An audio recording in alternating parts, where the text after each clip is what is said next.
Bonjour à tous, bienvenue à notre rendez-vous quotidien, l'étude du Chitat du jour. Aujourd'hui, nous sommes le Yom Shishi, Erev, Shabbat Kodesh, Shabbat Parashat Beshalach. Shabbat Shira. Oui, car pendant ce Shabbat, nous allons lire la Parashat Beshalach, dans laquelle il y a Az Yashir Moshe, le chant que Moshe Rabbeinu et le Ham Israël chanta pour Akadosh Baruch Hu. Des louanges pour le remercier, juste après la Kriyat Yam Souf, l'ouverture de la mer. Az Yashir Moshe.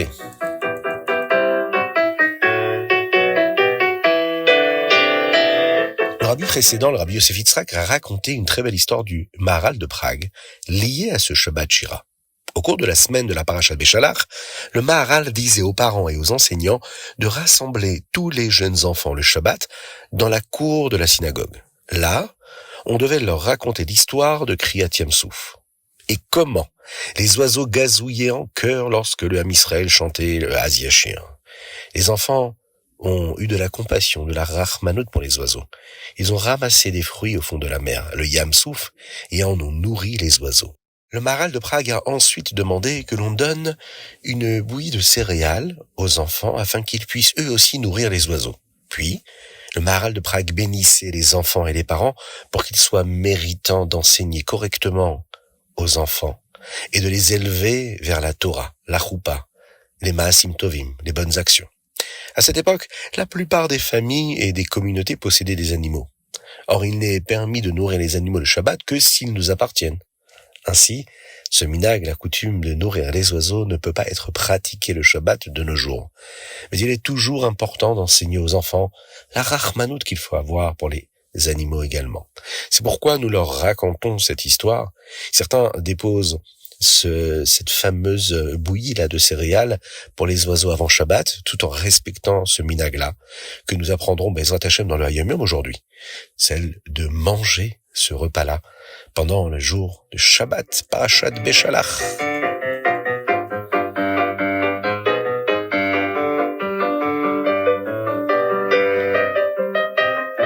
Alors vous pouvez déjà partager le Chitat, vous pouvez nous envoyer vos dédicaces pour les prochains épisodes, faites-le, vous pouvez le faire par WhatsApp au 06 21 37 24 52. N'hésitez pas à participer également financièrement, vous nous permettez par ces moyens-là de diffuser encore et toujours plus le Chitat. Dans le Chumash ici, nous allons voir ce que le Rashi nous dit également, très intéressant. Nous avons appris précédemment que le Ham Israël avait fini de manger la nourriture qu'ils avaient emportée d'Égypte et qu'ils s'étaient plaints du manque de nourriture. Moshe a dit à Aaron de dire au Ham Israël qu'Hachem allait bientôt leur parler à ce sujet. Tout le Ham Israël attendait d'entendre ce qu'Hachem allait leur dire puisqu'ils s'étaient plaints de n'avoir rien à manger. Alors que tout le monde était là, présent, Hachem parla à Moshe depuis la nuée. Et il dit, « J'ai entendu ce dont les Juifs se sont plaints. Dis-leur qu'ils auront de la viande et du pain. Et ils sauront que je suis Dieu, Hachem. Ils recevront la viande l'après-midi, mais ils recevront le pain le matin d'une manière aimante. » Le lendemain matin, la manne est tombée pour la première fois. Hachem a envoyé une couche de rosée en dessous pour qu'elle reste propre, et une autre couche par-dessus pour la protéger. Quand le soleil s'est levé, la couche supérieure de rosée a disparu, et le Ham Israël a pu voir la manne. Il ne savait pas exactement ce que c'était, et c'est pourquoi elle a reçu le nom de manne, ce qui signifie simplement nourriture. Mais également ma'ou, manne, qu'est-ce que c'est? Moshe a dit aux Béné Israël que c'était le pain qu'Hachem leur envoyait. Ils devaient en prendre autant qu'ils en avaient besoin pour chaque membre de leur famille. Ils ont bien sûr écouté, mais certaines personnes ont fini par prendre plus de manne qu'elles n'en avaient besoin, et d'autres en ont pris moins.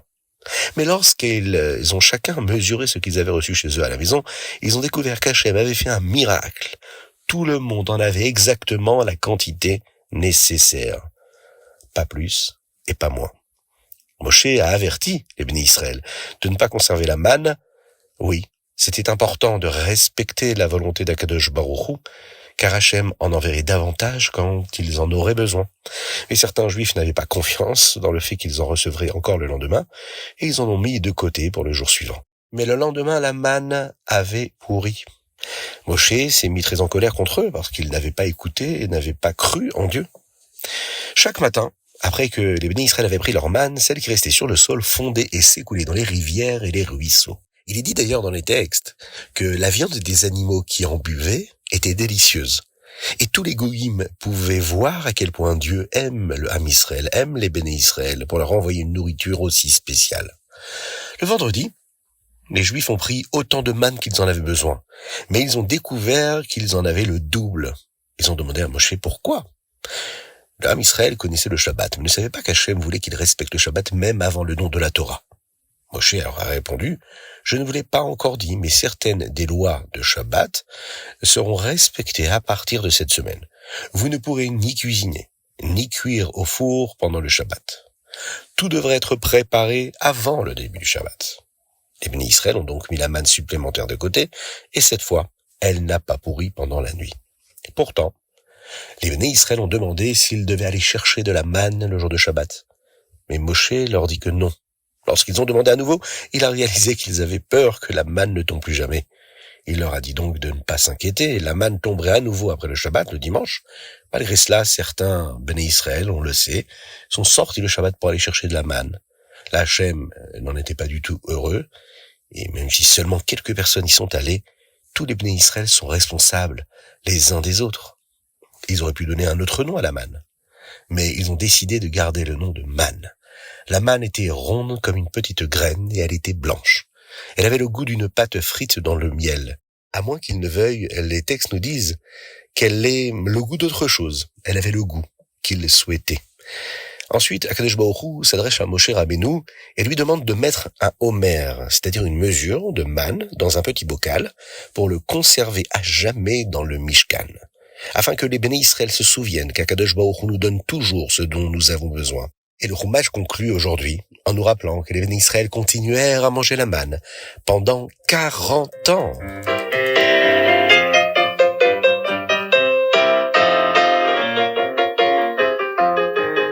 Tehillim, aujourd'hui nous sommes le Yud Bet, le 12 Shvat 5786 et nous lisons du 66 au 68, du Tehillim Samer Vav au Tehillim Samer Chet. Dans le chapitre 66, Samer Vav, il est écrit « Hafar Yam la Yabasha » Hachem a transformé la mer en terre sèche pendant Kriyat Yam Souf. En effet, c'est ce que nous étudions dans la paracha de cette semaine. La Chassidoute explique que c'est comme ce qui se passera quand Mashiach viendra. Habituellement, il y a de l'eau qui recouvre la mer. Mais quand Hachem la transforme en terre sèche, comme lors de l'ouverture de la mer, nous pouvons voir ce qui est à l'intérieur, ce qui est habituellement caché.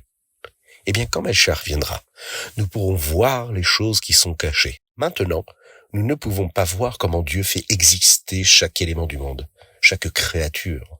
Mais quand Mashiach viendra, nous le verrons. Afar Yam, la Yabasha.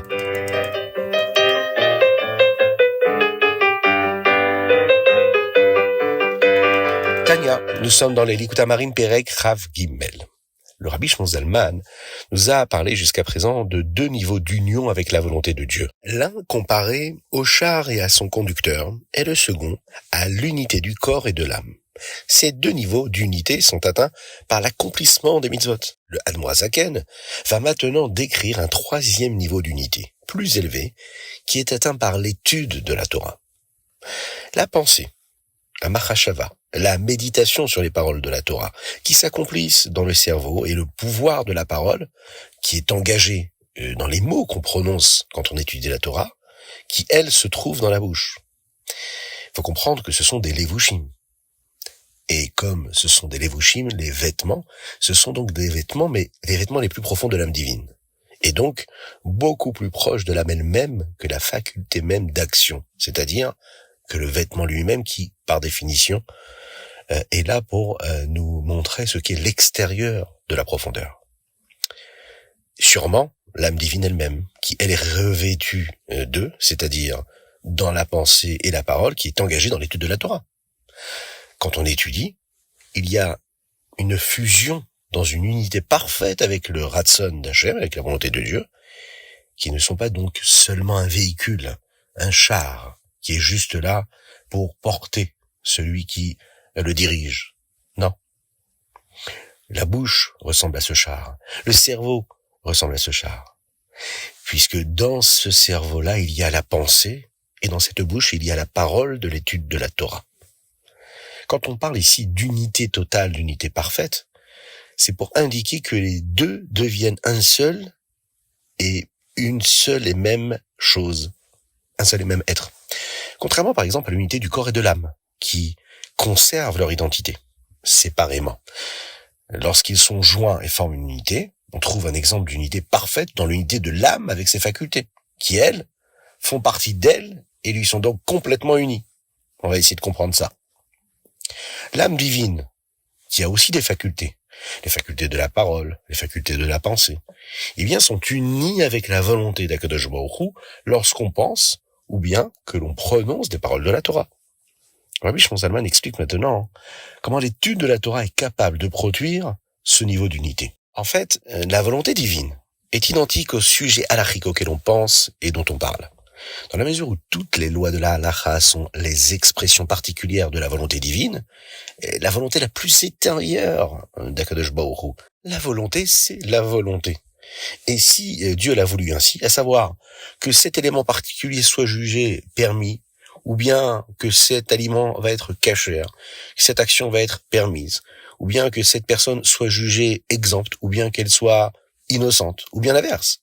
Puisque chaque halakha exprime la volonté de Dieu, eh bien l'unité que produit l'étude de la halakha entre l'âme et la volonté divine va surpasser même l'unité qu'il y a entre le corps et l'âme. De même, toutes les combinaisons de lettres qu'il y a dans le Chumash, dans le Tanakh, dans toute la Torah que nous étudions, ce sont aussi également des expressions de la volonté et de la sagesse d'Akadosh Baruch Hu. Toutes ces combinaisons-là, ces tsirophim, sont unies à la volonté d'Hachem, mais surtout au Or Ein Sof lui-même, c'est-à-dire à l'infini du Saint béni soit-il, dans une unité parfaite. Pourquoi ? Puisqu'on sait que Akadosh Baruch Hu, il est Hamadavehu Ayodea, puisqu'il est le connaisseur, il est la connaissance et il est le sujet connu.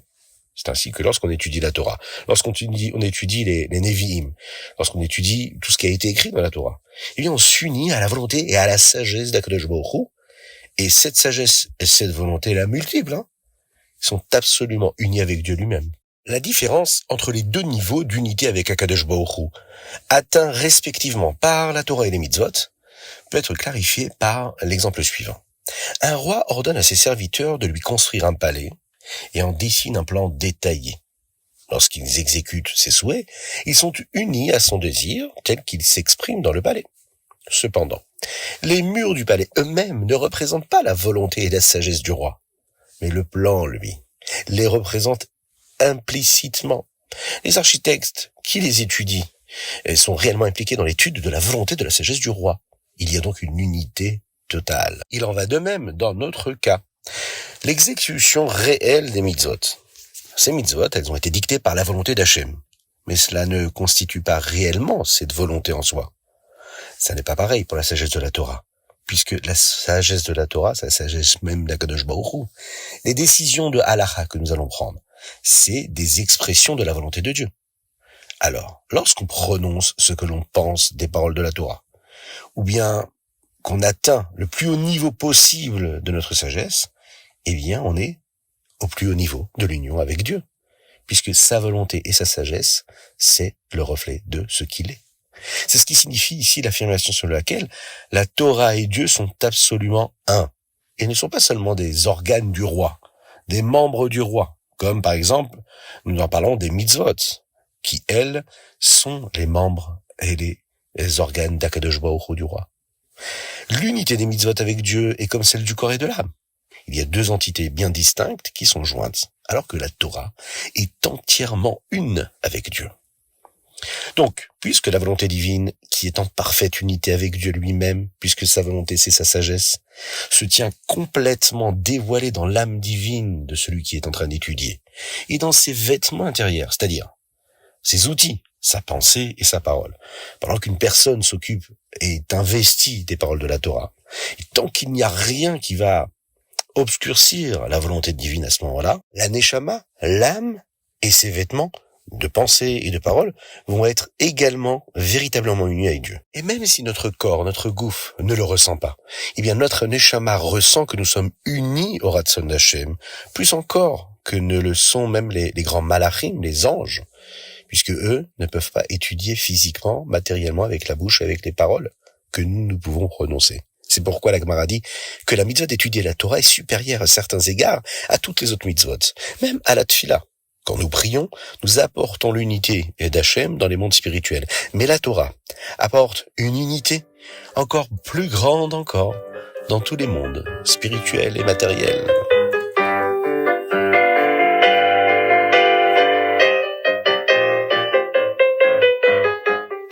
Ayom Yom Yudbet Shvat 12 Shvat. L'esprit et le cœur sont comme deux mondes séparés. Ils sont très différents. L'esprit d'une personne la fait se sentir très calme et parfois froide.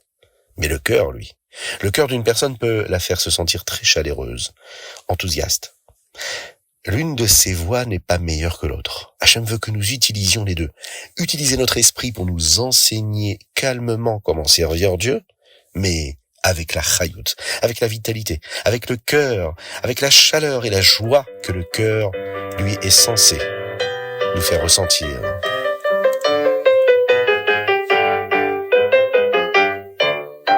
Et nous concluons avec le Rambam du jour. Aujourd'hui, nous démarrons les Ilchot Mlachim. Dans le Perek Aleph, le Rambam nous dit qu'il y a 3 mitzvot que les bénis Israël doivent respecter lorsqu'ils entrent en Eretz Israël. Dans cet ordre. D'abord, ils doivent nommer un roi juif. Ensuite, ils doivent se débarrasser d'Amalek. Et enfin, ils doivent construire le Beit HaMikdash.